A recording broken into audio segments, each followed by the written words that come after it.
Now I'm going to talk to you about the 3 times I got into some kind of MLM or pyramid scheme. The first one was way back in Kenya when I was very desperate to get out of the environment I was in, the job I was in. I just didn't want to be where I was. So I was so desperate, I would try different things. And my friend Paras, Bulldog, he turned me on to GNLD. Now, the way I see it, all these MLM, multi-level marketing, pyramid schemes, whatever you want to call them, they are good for the people who it is a right fit for. They're not good for the people who are not going to keep getting their pyramid growing.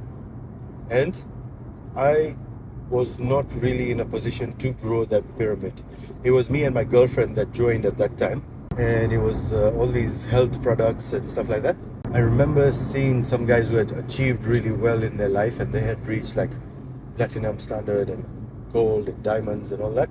Our entry was either 3,000 shillings or 5,000 shillings, and that was just the entry. I don't think we even bought the products yet, or maybe we got a couple and my mom tried some. I can't remember, but I didn't even gather enough momentum to get into it because I was in my 20s. I was 19, 20, somewhere there. 19-year-old, 20-year-old. So I was one of those parts of the pyramid where it's just like, look, let me just get someone under my wing, which is all well and good. I think if we carried on with it, it could have gone a good direction. So that was the first one. The second one I was kind of forced into because the person who got me into it basically had me by my cojones. This one, I really wasn't into it. I didn't want to get into it, but I was desperate for money. And he's like, look, you owe me a lot of money. Every month you have to pay me so and so. So why don't you get into this under me, and then you can pay me back, or this and this and that. And basically this guy, I think the company is called Polaris. They have so many different companies that you don't even know who they are. Because even when you join their company or their pyramid or whatever, first they'll be like, oh no, we're not pyramid, we're not multi-level, but it looks, smells, touch, acts, everything like multi-level anyway. And they're like, once you join us, you have to register your own name. First of all, they always get you with the same story. Oh, minimal work, only once an hour, this, that, 1 hour a day, this and that. And they don't tell you how much extra you have to pay. And I'll share a link of someone who has already got a review, talked about them below. The guy's name is Alex Ford. And I think he did really well through them. And then at some point he's like, yeah. But back to that thing of hidden fees. You have to buy a website. Then when you buy a website, you have to call it this name. But when you pimp it out there, you have to backmask and back this, and you have to do a lot of technical things just to connect to your website, because you don't want them to know this, you don't want them to see this. And all these MLM pyramid schemes, they have the same format. When you go to a lead, you have to tell them, we are going to qualify you. You have to make them feel like you are qualifying them. Are you a good fit for us? And I don't know, this. So that will make them feel, oh, this is, scarce thing. This scarcity here. Let's use scarcity. So they use scarcity, they use qualification, they use all these different usual pyramid scheme techniques. We are not this, we are not pyramids. I got into it, and from the first or second week, I wasn't feeling it. So I was like, look, sign me off. I don't want to pay any more into this. I downloaded all their videos. I watched everything, how to get people through Facebook. And the video was advertise people who like Coke. That was their sellings. They're like, yeah, do you like Coke? Okay, if you like Coke, you are going to like this.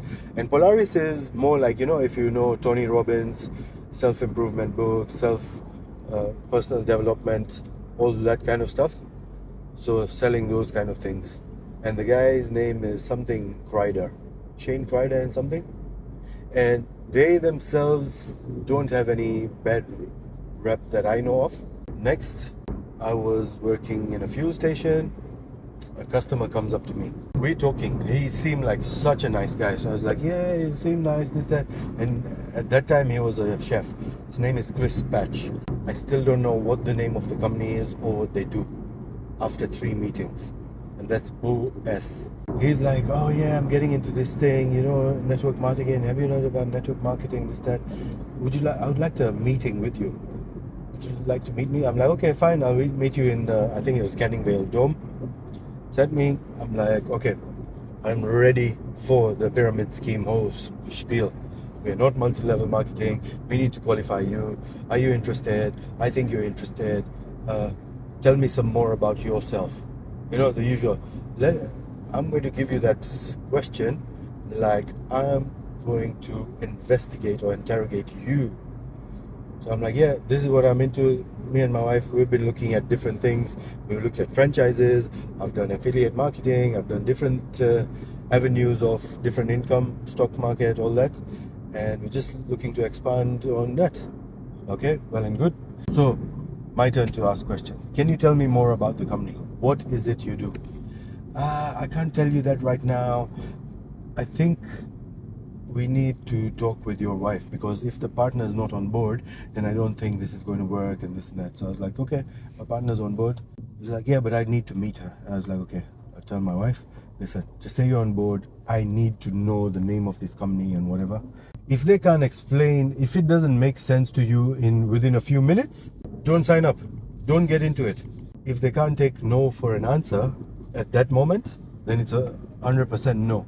Back to these things, I was like, okay, get my wife, talk to the wife. By then, he had already given me this book, Network Marketing or something, The Business of the 21st Century. It's a Robert Kiyosaki book. And I do believe it. I do believe a lot of people buy or believe in whatever the business is selling.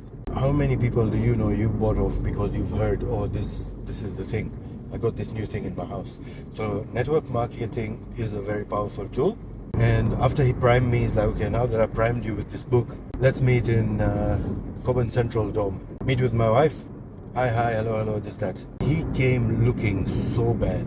And we're like, are you okay? He's like, yeah, just not slept well and just been busy. Sure, he's been busy trying to hustle, sell this invisible marketing thing. And by now, I got some names. Peter and Trudy Fitzpatrick. They are his mentors.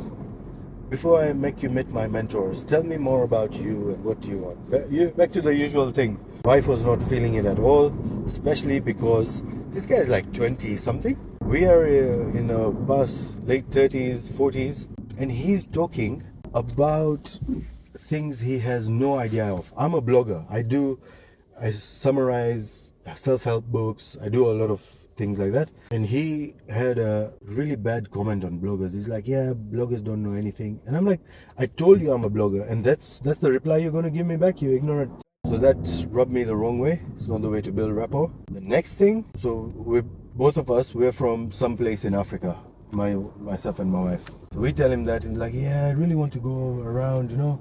But it's all that terrorism and people starving. And I'm like, listen, man, more people are starving in America now than other places, right? Just really ignorant things. There was a third one. There was a third strike where I was like, I think I kept insisting. I'm like, I still don't know what your company is. I still don't know your name. I still don't know what you guys do. Are we going to know? And I think he also sensed that things are not going to work out, because after that he would keep trying to message me to get the book off me again and everything. And I was like, nah, now I'm going to make you run around. So at some point he's like, look, can I have the book back? I don't think we're going to work.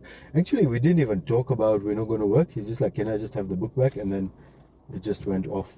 But so yeah, Peter and Trudy Fitzpatrick. Peter James Fitzpatrick and Trudy. I did my OSINT, Open Source Intelligence. I didn't find any company, all vague stuff. How legit? What exactly are you really into when you kind of like this? I've kind of gone off MLM pyramid schemes for now. What are you hiding from? What are you hiding from if you want to act like you're so proud of your company and everything? It just shows the guilt and dishonesty. Shame on you. Anyway, very funny video by Jamie Oliver on MLMs and pyramid schemes. I'll try and share it. So yeah, that's it for this one, and I'll see you in the next one.